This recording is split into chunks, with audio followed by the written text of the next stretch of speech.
All right, welcome. Thank you so much for joining us on this Wednesday morning or afternoon, depending on where you're calling in from. My name is Carrington Lott. I'm the Deputy Director at Systems for Action. And if you're not familiar with Systems for Action, we're a national research program office funded by the Robert Wood Johnson Foundation. And we are housed at the Colorado School of Public Health in Aurora, Colorado, housed within the Health Systems Management and Policy Department.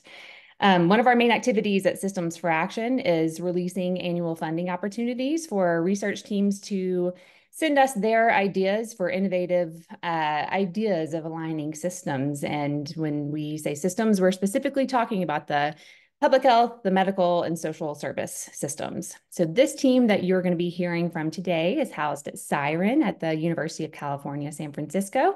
And you'll be hearing also from their partners at 211 San Diego and Health Leads on their project titled Can CalAIM Solve the Systems Integration Challenge? Identifying Key Facilitators of Cross-Sectoral Care Coordination.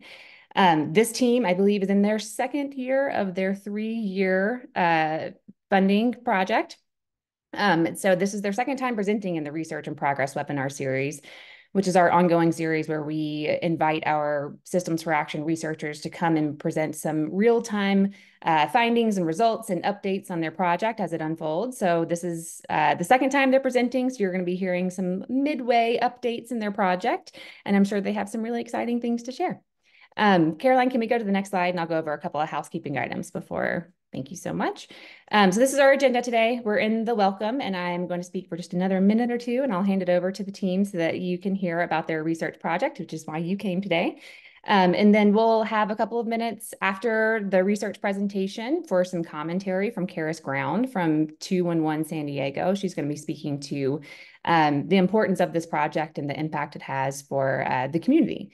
And then after that, we'll have about 10 or 15 minutes for Q&A. If at any time you have any questions, please locate the Q&A box at the bottom of your screen. You can put your question in there, and we'll just wait until the end to answer that question. And we look forward to having the chance to do that. I think that is my spiel. I'm going to go ahead and hand it over to, I believe, Laura Miller, who's going to get us kicked off today. Great. Thank you so much. You see all the lovely humans. I'm just going to do a little bit of framing. My name is Laura Miller. I'm a primary care internal medicine physician, and I work with Division of Healthcare Services in California, specifically the Quality and Population Health Management Division. And within that, population health management and population health management really is the engine within DHCS that supports enhanced care management, or ECM. I'm also going to be talking about community supports. And CalAIM, as you may know, is an overarching project, multi-year project to really innovate Medicaid in California and have it work for members. Next slide. So this is just a quick overview of CalAIM. It really is a multi-year commitment to transform and strengthen Medi-Cal. Large focus on equity, coordination of care, and a person-centered approach. Absolutely looking at the whole person and addressing social drivers. I think anybody who's done primary care, as I did for some 30 years in East Oakland, you cannot do health if you do not address social drivers. Another goal is to improve quality outcomes, reduce disparities, and really drive delivery system transformation, which is no easy feat. We're working on creating an efficient and seamless Medi-Cal system. Next slide. So CalAIM has two, I would say, sentinel programs, really premier programs. One is Enhanced Care Management, ECM, which is a benefit that addresses both the clinical and non-clinical needs of high-cost, high-needs people. The other one is community supports.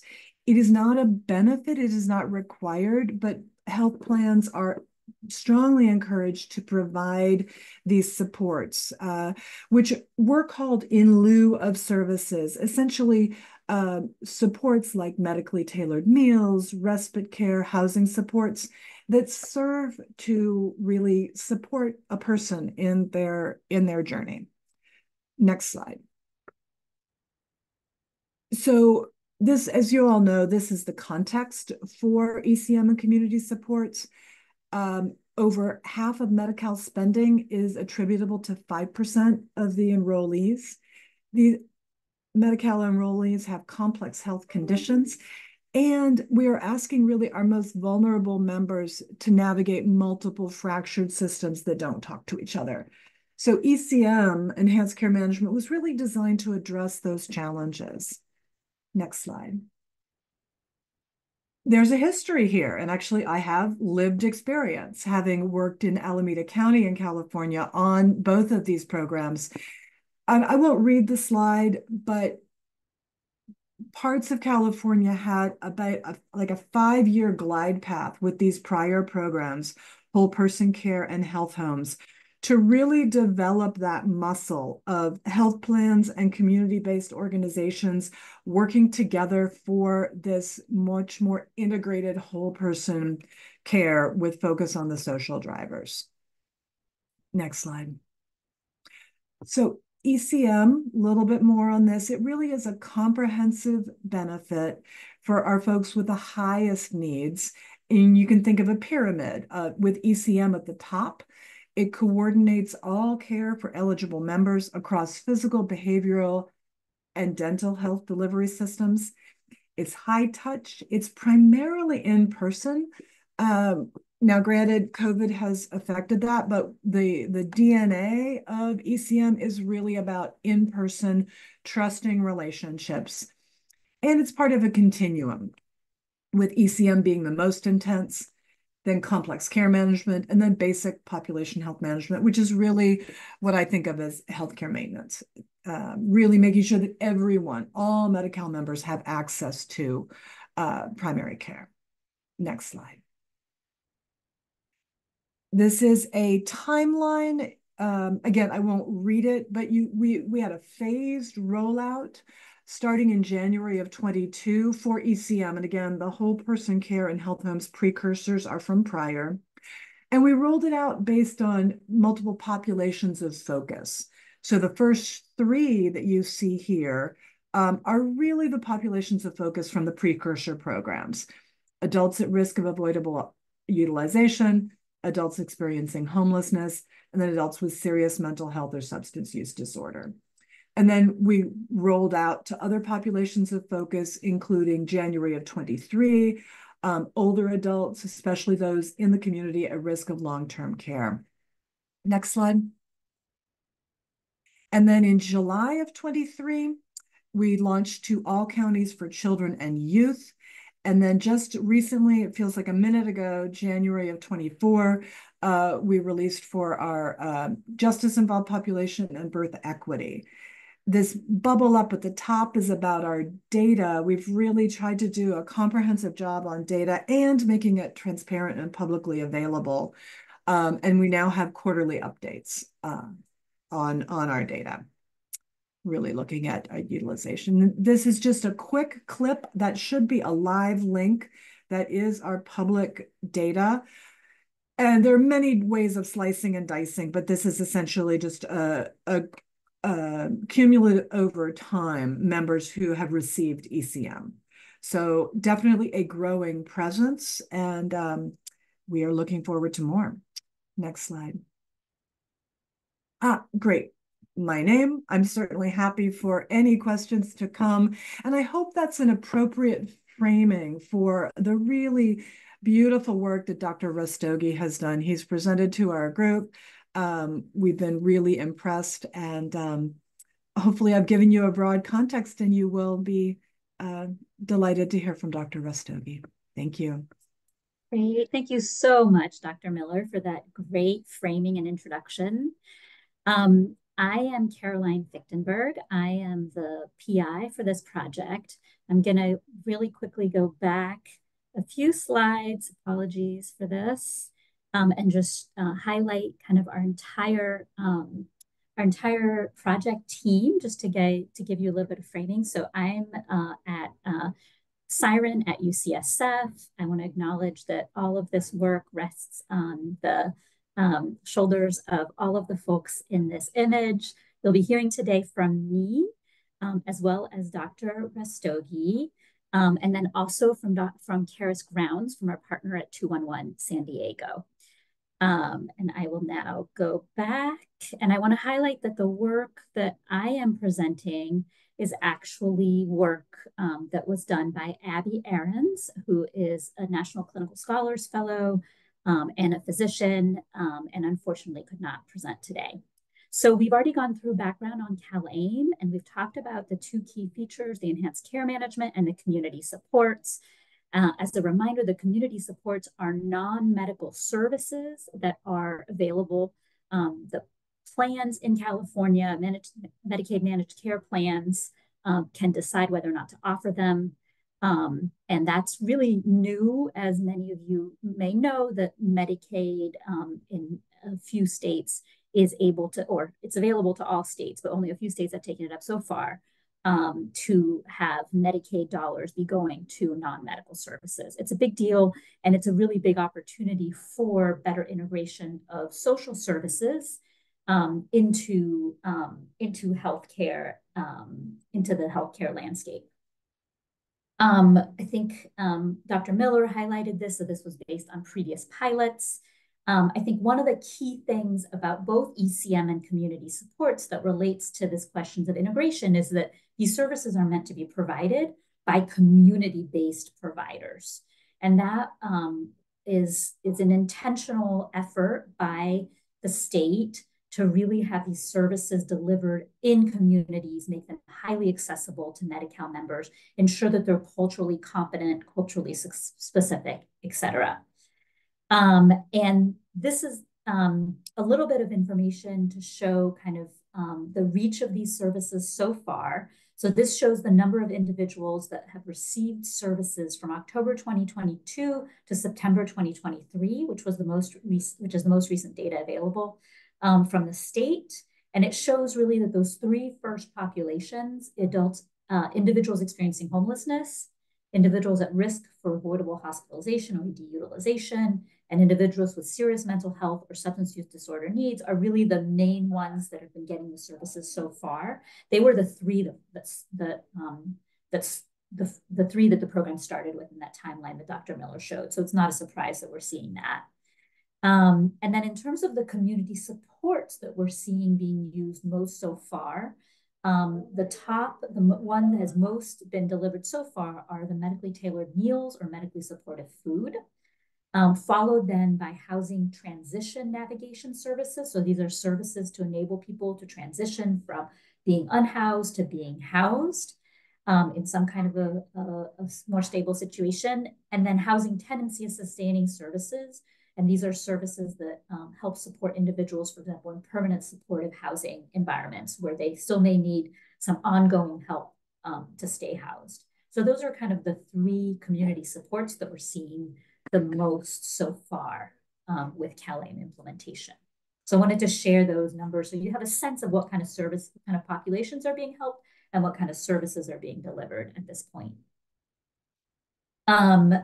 As I mentioned, a key element of CalAIM is the idea that these services are provided by community-based organizations.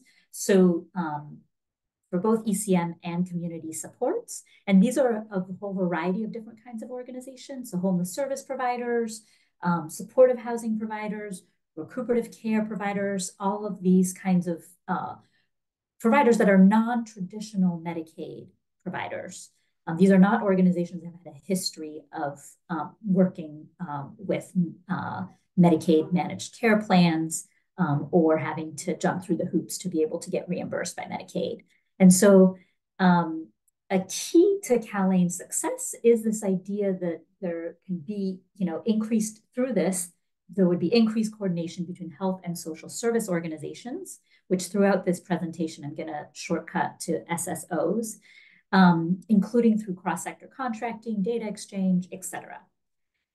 And so this led our project to want to ask questions about, is this happening? Are we seeing improvements in coordination between health organizations and social service organizations? And what factors make that coordination more successful? And throughout our whole project, we have a specific focus on health equity, where we are operationalizing that as particularly paying attention to organizations that are serving historically marginalized communities or that specialize in serving BIPOC and individuals for whom English is not the preferred language. And that's across both of our research questions. So just a quick overview of our project as a whole. There are 3 parts of it. One that is a survey of social service organizations. The second is a set of local case studies where we're doing qualitative interviews with social service organizations and other organizations to understand the nuance of what's happening. And then that is complemented by a backbone organization community of practice that you'll hear more about from Karis at the end of the session. Today, what we're going to be focused on is some preliminary results from our analysis of this survey of social service organizations, as well as an analysis of implementation data that Dr. Rastogi will be presenting. Great. So our objectives with the survey was to examine what factors affect participation in CalAIM. In particular, our smaller BIPOC-focused organizations participating in CalAIM at lower rates than other social service organizations. And then we also wanted to examine what factors affect whether SSOs or social service organizations report improvements in social service healthcare coordination since CalAIM began. So those were our goals with our survey. Let me tell you a little bit more about how we did this survey. So this was, as far as we know, the first statewide survey about CalAIM implementation that has been done. It was an online survey that was fielded between July and September last year. We had no sampling frame of social service organizations or of organizations that we wanted to contact. So we basically disseminated the survey as far and as widely as we could to any kind of organization that could potentially implement CalAIM, which included social service organizations, as well as healthcare providers and payers. And the social service organizations also could include government entities, et cetera. And this was done in partnership with the California Healthcare Foundation. In our work, we have focused on the responses to the survey that were provided by social service organizations because we really want to understand their perspective on this opportunity to provide services through this new mechanism. Here is a slide to give you a sense of the characteristics of our sample. We have about 350 respondents that were social service organizations. They varied in size, as you can see, with about 40% being organizations that had fewer than 50 employees, about another 40% being organizations that had between 50 and 250 employees, and 18% being larger organizations with more than 250 employees. The majority, about 3/4 of the respondents operated only in one county, and the remainder either operated in 2 to 3 counties or 3 or more counties or statewide. There was also 6% of organizations that were multi-state organizations. The organizations, for the most part, were nonprofits, but some were private for-profit organizations and some were government organizations. And then in terms of thinking about whether or not these organizations specialized in serving any particular BIPOC or low English proficiency community, about 1/3 had some kind of a specialization and about 1/3 declared no specializations. And we ended up focusing our analysis particularly on, so we had multiple different ways that we could think about this specialization in particular racial ethnic communities or language preference communities. And in our analysis, we end up focusing or using a variable that combined organizations that had any kind of specialty for any kind of racial ethnic subpopulation or language preference community. So it's that first row there, the 33%. And we looked at whether or not their experiences were similar to other organizations. So this gives you a little bit more information about the sample in terms of their prior participation, either whole person care or health homes, which as a reminder were kind of the precursor pilots of to CalAIM at enhanced care management and community supports. And about 3/10 of the sample had participated in those pilots. Half of the sample, however, had experience of having a prior contract with a managed care. We also had a variety of respondents in terms of the respondent role, and the organizations provided a variety of services. The most common service provided was services related to housing and homelessness, and then followed by food services and information and referral services. So what did we find in our first question? So our first question, was focused on the outcome of participation. We wanted to understand what factors affected participation in CalAIM. Our outcome, our descriptive statistics for our outcome is presented here. So we had about nearly under a third of participants who participated in both enhanced care management and community supports. A small number of participants participated just in enhanced care management, and another nearly third participated just in community supports. And then a third were not participating in the program. So we were very happy that we had a pretty robust distribution across these different participations. And our outcome was basically comparing looking at people who participated in either ECM or community support. So the 66% of comparing the 66% who participated in some way to the third that didn't participate at all. And here are the results of a multivariable regression looking at the odds of participating in CalAIM by providing either ECM or community supports, and the factors that we found seem to be most related to participation. So if you'll recall, we were really interested in understanding whether smaller organizations or organizations that specialized in serving specific racial ethnic communities or language preference communities had a differential ability to participate.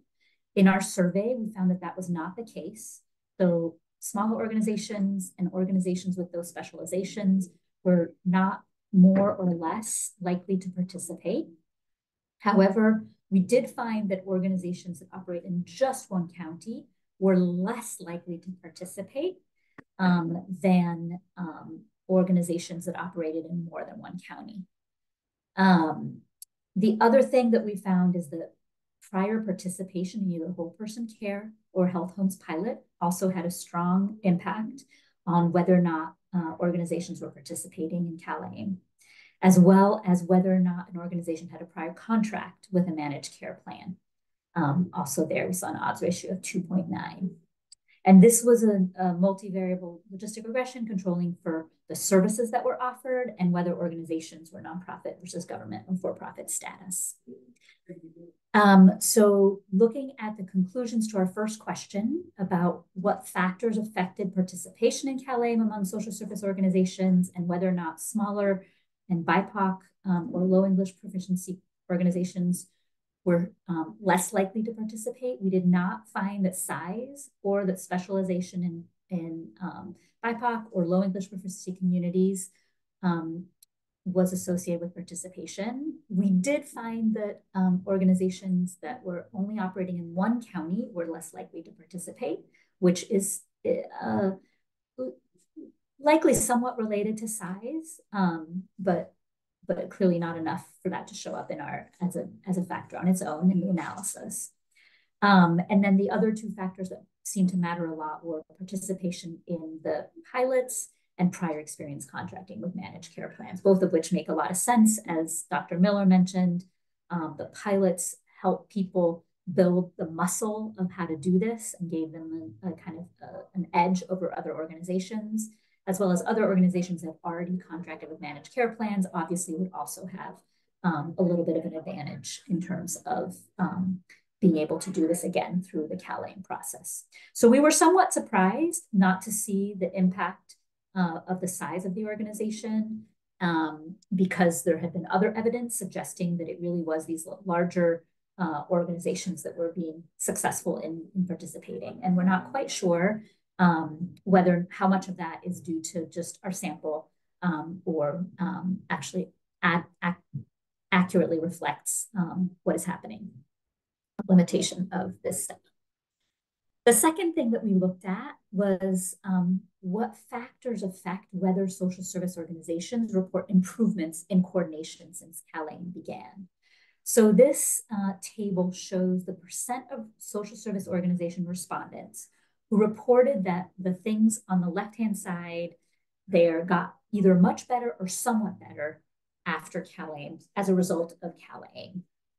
And so these include things like patients accessing services, including accessing services for social needs. And we saw that just a little over half of the social service respondents felt that that patient access to services had gotten either much better or somewhat better.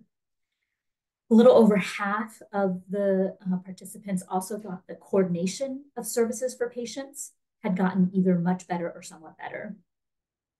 Social service organizations' ability to manage comprehensive needs, also 52% thought that had gotten better. Social services coordination with other organizations, that was a little bit lower, but still quite high. 49% thought that that had gotten better. The numbers dropped a little bit when it started focusing on kind of the social service organizations situation. So only 41% of respondents thought that their organization's financial stability had improved as a result of CalAIM. And the technology infrastructure also had not, the percentage thinking that had gotten better was also at about 39%. So those were a little bit lower. What was interesting about this when we started looking at the data was that there was a really big split based on whether or not organizations had participated in CalAIM or were not participating in CalAIM. So these percentages were all much higher for organizations that were participating in CalAIM than those that weren't, which I think is an interesting result and also is a positive result, I think, for CalAIM. Because if those who are participating are seeing better impacts, that suggests that they are in, presumably a good position to know, given that they're participating directly. So that was felt like a positive result for CalAIM and its impact on coordination. We looked in detail also at other characteristics to see what else might be affecting whether social service organizations report improvements in coordination.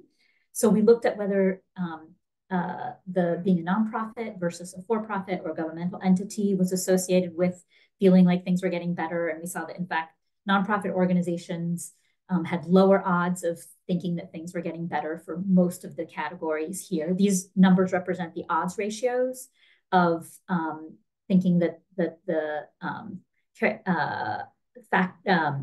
outcomes in the top of the columns were getting better, somewhat better or much better. Organizations in single counties, we didn't see any difference based on whether they were in single county organizations or multiple counties in terms of whether they thought things were getting better. We did see that smaller organizations were more likely to think that the coordination of services had gotten better, but we didn't see any differences across the other outcomes. Organizations that specialize in any racial, ethnic, or language proficiency community, we didn't see any difference between them and organizations that didn't specialize in terms of whether they thought that things were getting better. We did see big differences based on whether the respondent was a manager or a frontline individual as opposed to a leader. So this was interesting to us. In general, the managers in the front lines were more likely to and the frontline staff were more likely to report that things had gotten better than the leaders, which again suggests that those that are closest to actually seeing the impacts, in terms of at least the impacts on the patients, are feeling more optimistic, are feeling like CalAIM is having more of an impact. We found that really interesting. And then the other thing that we found is similar to the results in terms of, or what I showed you on the previous slide, is the CalAIM participation made a big difference in the response to all of these. And that last number of 5.53 should also have a green color there. And then the other thing that we found is that organizations that provided housing were more likely than organizations that didn't provide housing to think that things were getting better. And we think that this relates to the fact that these are organizations that are some of the first ones to be implementing CalAIM, because it was such a focus on homeless populations, and because a lot of the community supports are housing related and homelessness community supports. So they're having the most opportunity to see the impacts. So all in all, what this tells us is that in terms of what factors affect whether social service organizations reported improvements in coordination, so CalAIM participants were more likely to report improvements in coordination. And then other factors with reporting improvements included that nonprofit organizations were less likely to report improvements. Social service organizations with fewer than 50 employees were more likely to report improvements just for patient-level coordination. Frontline workers and managers were more likely to report improvements than senior leaders, and housing providers were more likely to report improvements than organizations not providing housing. All of these point to the idea in our minds, at least especially with the latter two bullets, that individuals who are kind of closer to seeing the impacts on patients are more likely to report improvements, which feels like a very promising sign for CalAIM. We were surprised to see that smaller social service organizations, if anything, were more likely to report improvements. That's great. Again, because smaller organizations, we think, are likely to be more community-based and able to be providing services that are that much more culturally specific and responsive. So there are obviously limitations to this, this analysis. I think one big one is that we had no sampling frame for our survey. We didn't have a list of all the potential organizations that could be participating in CalAIM. So we don't really know how representative our sample is, which means that some of our, that's a challenge for just reporting raw numbers from our survey. We don't know how well that represents what's actually happening. We're also not completely sure that we actually accurately captured the BIPOC and low English proficiency specialization. We thought that having a third of the organizations reporting that they were culturally specific organizations felt like a high percentage. Again, we don't have anything to compare it to, so we don't know if that's true or not, but we are worried about whether or not our questions around this characteristic were actually worked well. So I will now pass it on to Dr. Rastogi, who's going to be talking about his analysis of county level program data. Dr. Rastogi, to you. Wonderful. Thank you so much, Caroline. My name is Rohan. I am an internal medicine physician and a National Clinician Scholars Program Fellow here at UCSF.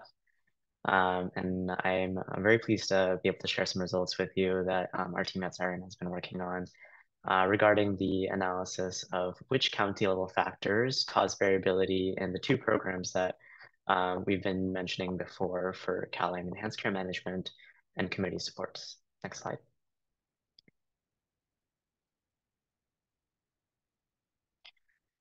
So I'll go through some of the objectives of this analysis. The first question that we were looking to answer was whether the implementation rates of these two programs are higher in counties that had prior pilot programs, hypothesizing that these counties who had had experience with whole person care or health homes programs, the two pilots that preceded enhanced care management and community supports, would be able to have the know-how, the experience, and the contracting network to be able to participate in CalAIM enhanced care management and community supports to a greater degree. Next. And also we're looking at whether Medi-Cal or Medicaid plan factors are associated with implementation. Again, hypothesizing that these Medi-Cal plans were pivotal to the implementation of CalAIM.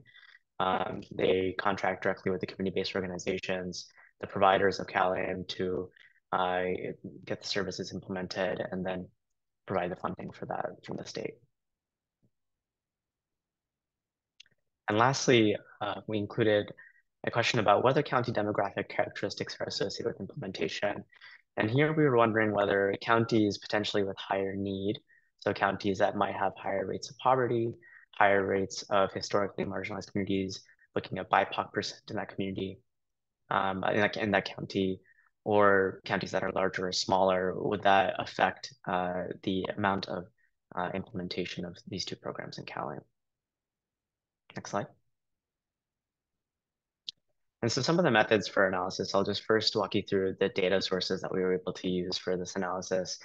The primary data source was the publicly available CalAIM data that Dr. Miller had mentioned in the introduction, which was found on the CalHHS open data portal. So this is data that was put out from the state, the Department of Healthcare Services, related to fiscal year 22 to 23. So that's July 2022 to June 2023.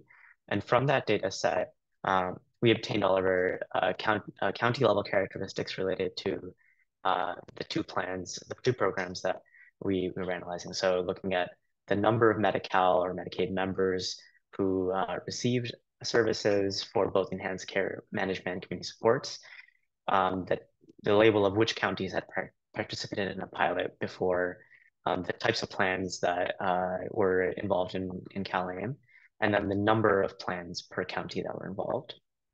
And then using the labeling from the California Association of Counties, we obtained information about county urbanicity.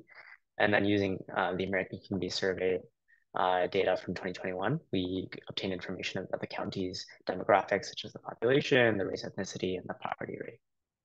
Next slide.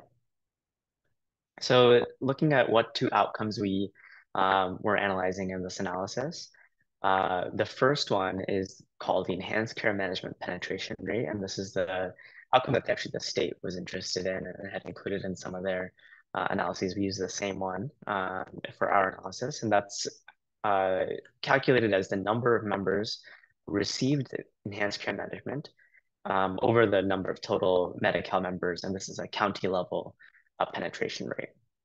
Next slide. And our second implementation process outcome is labeled as the community supports utilization rate. And this is the number of community support services provided per member times the number of unique members who received CS in that county over the number of total Medicaid members in that county. Next slide. So going through some of the results, next slide. I'll first just share the distribution of the two outcomes that we looked at. These are the rates of enhanced care management penetration and the rate of community supports utilization, shown visually by county in California. So these are all 58 counties. And you can see here in red are the counties with lower penetration rates for enhanced care management and utilization rates for community supports. They actually had 0 on the left side in counties like Sierra and Alpine, and then similarly in the right side, Sierra, Alpine, Mono, and Inyo were not participating at the time of this analysis being completed by the end of June 2023.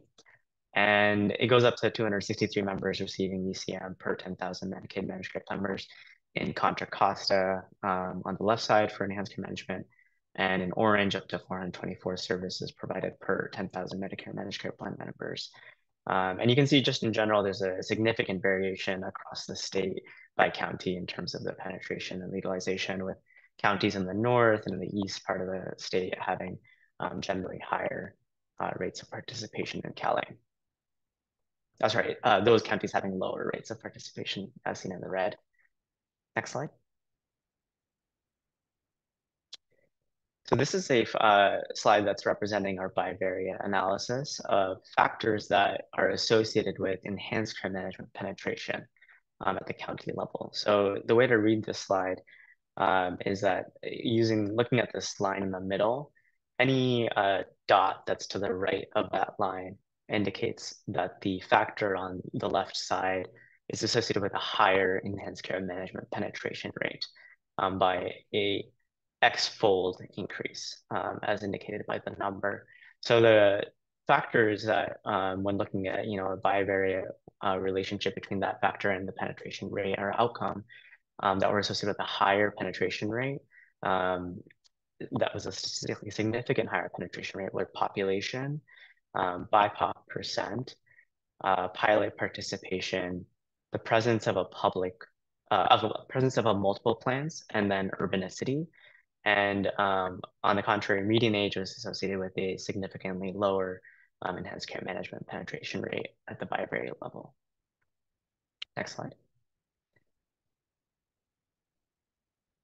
However, when we did a multivariable stepwise analysis, including those factors in the model and then analyzing their relationship with the enhanced care management penetration rate, the only two factors that actually remain significantly associated with an increased enhanced care management penetration rate were presence of a pilot or the presence of multiple plans being present. And so we saw that the participation in a pilot was associated with a 2.9 times estimated higher enhanced care management penetration rate compared to counties that had not participated in a pilot previously. And similarly, counties that had more than one plan in the county had a 1.6 times higher penetration rate compared to counties that only had one managed care plan. Next. And similarly, if we look at the results for the bivariate analysis of these county level factors with community supports utilization, we see that the factors that are associated with a higher community supports utilization are population size, pilot participation, the presence of a public plan, and urbanicity. And notably, poverty was actually associated with a lower community supports utilization at the bivariate level. Next slide. However, when we analyze this in a multivariable fashion, the only significant association that remained between these characteristics and the community supports utilization was the presence of a prior pilot, with 3.7 times higher community supports utilization in counties that had a pilot, either whole person care or health program, versus counties that did not have a pilot previously. So one way to look at this visually, this is for enhanced care management. We've organized this graph in terms of decreasing amount of enhanced care management penetration from left to right. So the county with the highest level of enhanced care management penetration on the left being Contra Costa. And I've labeled here in blue the counties that had a prior pilot, and in orange the counties that did not. You can see there's a significant distribution with a skew of orange counties towards the lower end of penetration spectrum. Next slide. And when we look at this for community supports, it's similar with, again, Orange County having the highest level of community supports utilization on the left, with decreasing towards the right, and the orange counties being the non-pilot counties with skew towards them being clustered towards the lower end of the utilization spectrum. Next slide. And lastly, when we look at this with the managed care plan count being labeled as the counties that had more than one managed care plan present in the county in purple, there's a clustering of those counties towards the left, and then the counties with only one managed care plan were more likely to have lower penetration rates for enhanced care management specifically. Next slide. So I'll just take you through some of the key takeaways. The first was that prior participation in a pilot program was associated with a significantly increased enhanced care management penetration and community supports utilization. And this is notable because the pilots actually had ended at the time that CalAIM was implemented. So these pilot programs' impact persisted even years after the completion of the pilots into the transition into CalAIM, enhanced care management and community supports. This speaks, I think, to the fact that these pilot counties are significant infrastructural investment during the period of which the pilot was active from the state, and also a significant foundation for partnerships between the plans, the state, and then the community level providers. We did try to assess for whether there were fundamental differences between the pilot and non-pilot counties by including county level demographic factors. But we do have a limitation that there may be other county level factors or fundamental differences between these counties that we couldn't account for. Next slide. Another key takeaway of our analysis was that counties with more than one plan had an increase in enhanced care management penetration, even after adjusting for pilot participation. This was notable because we saw that the plan count was impactful for enhanced care management, but not for our other program community supports, which is an optional service that Medicaid plans may offer in California. And this is something that we have seen with other programs, the health homes programs that was one of the pilot programs preceding enhanced care management, had also noted that there was an increased rate of participation in counties that had more than one plan. And so it led us to think that maybe increased competition among plans and counties with more than one plan may contribute to a higher enhanced care management penetration, but something that deserves further investigation regarding this plan count variable. Next slide. And the last key takeaway was that there were no significant differences in enhanced care management or community supports rates based on county urbanicity, population size, BIPOC percent, poverty rate, or age after adjusting for pilot participation. We did find that the pilot counties were more urban, they're more populous, they're more diverse, they're younger on average than the non-pilot counties. So factoring in pilot participation accounted for the impact of those factors when looking at the enhanced care management and community supports rates. We couldn't assess for rates differences based on demographic factors that could be different at a community level or neighborhood level, but we did look at these factors at the county level and didn't find any changes. Next slide. So looking at some of the implications of this analysis, one is that the whole person care and health home program pilots appear to have set up counties up to succeed in implementing enhanced care management and community supports. We can't speak to the impact that these programs are having in terms of outcomes for patients, but in terms of implementing the programs themselves, the pilots were really impactful. Secondly, non-pilot counties may need increased attention and time to participate in CalAIM initiatives to the same degree as those pilot counties. And lastly, further consideration is needed to understand the effect of the plan count variable on enhanced care management penetration. Next slide. Some limitations of this analysis. One, we did analyze all 58 counties, but that is a small sample size given that we were looking at so many factors at the county level. And so that does result in an imperfect statistical model, which we accounted for and addressed by using a stepwise regression for this analysis to explore which factors might be related to implementation rates. The state data that we used for this analysis initially came with some suppressed data and was therefore missing. So we imputed data using midpoint values for the counties that had smaller counts of people participating in Medicaid, and then looked at whether the rates were different based off using the imputed data, not using the imputed data, and found that there was no changes based off of using that method. We did analyze only county level data. We couldn't detect influences at the plan, neighborhood provider, or patient level for this analysis. There could be unmeasured confounding from factors that we didn't include, such as political will, budget, community-based organization infrastructure, or other factors. And then there is selection bias present in this analysis, given that the counties that had prior pilots were counties that had applied to be included in the pilot and then received approval from the state based off an assessment of their readiness and plan to participate in the pilot. And next slide. And I think that's it for me, but I thank you guys for joining this webinar and for including me in this presentation. I'll turn it over to Caroline and Carrington. First, we're going to turn it over to Karis for look at how the program's going on the ground and her thoughts on these results. Yes, and thank you so much. And I'll be quick because I know there's a lot of questions that are already coming into chat, and I'll just give you a quick overview. I'm Karis Grounds with 211 San Diego. And most of you might have heard of 211s. We're a national service that are generally used for a 3-digit dialing code to access community health and social service resources. Our role with CalAIM, of course, is in San Diego. We are two things. We are a direct service provider where we are contracted for some of the CalAIM services that the group has talked about today. And then we also play a role with what we call our community information exchange, which is really around coordinating health and social service information with the point of really trying to support community care coordination.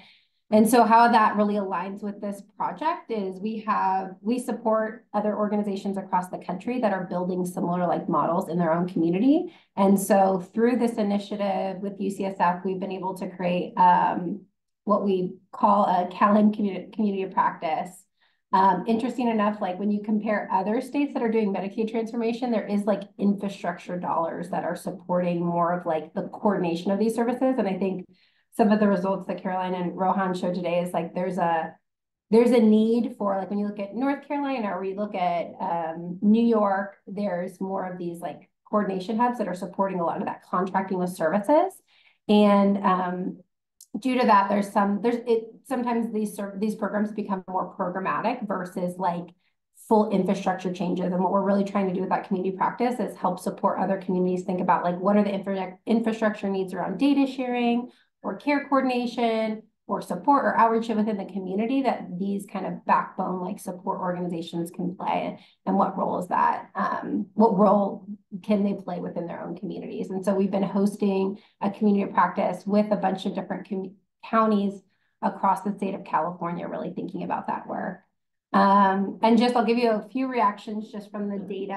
I think we're seeing, the challenges with medicalizing social services like billing and contracting, of course, especially in the startup, because this is still a new program, and it creates challenges for grassroots or smaller organizations to participate. I thought some of the information about like the single county organizations contracting, not contracting as much as those that are serving multiple counties. I think we're seeing some of that with because the plans are really, even though this is coming through DHCS, the plans are able to figure out who they want to contract with and support. And so it makes it a little bit easier to contract with organizations that are serving multiple counties versus one, especially if they're serving more than one county, right?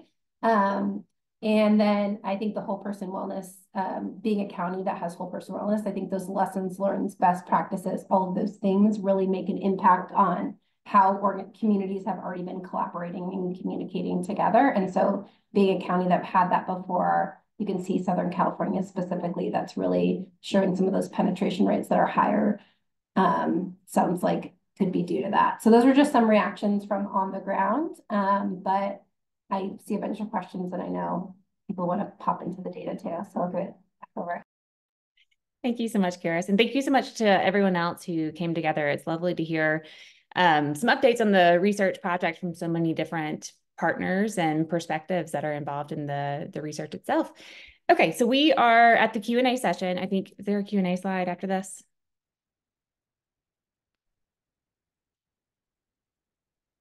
Perfect. So I see that we have 9 questions right now. We have about 6 minutes left. My guess is we probably won't get to all of these questions, so we might just bounce around and ask some of these out loud. But I don't want that to discourage you from entering your questions if you do still have them, because we like to give the research team some of the unanswered questions so that they have a chance to answer those after today's session. So I'm going to start off with a question that came in from Catherine Couch, and I think I'm going to address this to you, Caroline. Organizations with 50+ staff are large for smaller CBOs. I think if you had looked at organizations with 25 or fewer staff versus 26 to 50, you may have seen an impact. Interested in a deeper analysis of the one county only organizations. Thanks for that question. So we did actually look at, consider various ways of looking at the size based on the number of employees. And really, we put the cut point at 50 because that's where we saw kind of a difference, a little bit of a difference in terms of the in terms of the participation, but it wasn't a large enough difference to really be statistically significant. So I think in our survey, we either didn't, we perhaps didn't have enough of the really, really small organizations to respond, or there isn't, yeah, we don't know exactly how much of it is our survey and what's really going on the ground, but we did look at that. And whether or not we could see an impact with even smaller organization sizes. And it was really at the 50 that we saw any kind of difference whatsoever. Thank you for clarifying that. I'm going to move on to the next question from Caroline Peck. On question 2 results, it would be interesting to know the percentages that said it was not changed versus the percentage that got worse. That's a great question. Actually, the percentages that said, most of the people that didn't say that it got better said that it stayed the same. The percentages that said that it's got worse were very, very small. I don't know them off the top of my head, but I want to say that they were all kind of like less than 10%. And there is well, when we report on this, we'll have more in-depth results. And that's a great thing to point out. Great. And you just plugged your next webinar, which will be happening probably sometime. Stay tuned. Moving on to the next question from Catherine Couch. I'm curious if you looked at penetration rate by MMCO. I'd be curious if some plans are doing a stronger job of supporting ECM engagement. I think, Rohan, you might be best positioned to answer this. Yeah, it's a great question. We actually looked into analyzing the data from that angle. We weren't able to do it at this point, given that there's challenges with how to handle data related to Medicare managed care plans that work across different counties. So for example, like if we have Anthem or a Kaiser that's has its own county level branch, but is working across different counties, how to nest that within the larger data for that organization. So we haven't been able to do that, but I agree with you. I suspect that there are definitely more Medicare managed care plan factors that would influence the engagement with enhanced care management. Something we're curious to try to explore with hopefully a future data release from the Department of Healthcare Services being more granular. Wonderful, thank you. Moving on to the next question from Carrie Manning. What's being done to increase participation in the rural communities? Yeah, that's also a great question. One of the things that I'm aware of that the state is doing is a program called PATH and incentive payment programs. These are 2 separate funding streams that the state has included as part of its CalAIM program. PATH, I believe, goes directly to community-based organizations to increase their engagement participation in CalAIM. And incentive payment programs is a bookmark funding that goes to the Medicare managed care plan in counties. And so basically counties and county level managed care plans, and then the county level providers have access to these 2 funding streams to try to increase their participation in CalAIM. And we're going to look at the data as well about whether these funding streams are being more often used in non-pilot counties or pilot counties or rural counties or urban counties, but they do have access to that funding to try to increase their participation. Great, thank you so much. I know we only have 1 minute left. I'm going to see if we can squeeze in one more question, and then I'll move on to just like a very brief announcement. This question is from an anonymous attendee. Can you share the role of public health in CalAIM? In our county, it is focused in the behavioral health department, and we don't have a clear role yet. Is there a toolkit or best practice for how to improve collaboration across local government agencies? That is such a great question.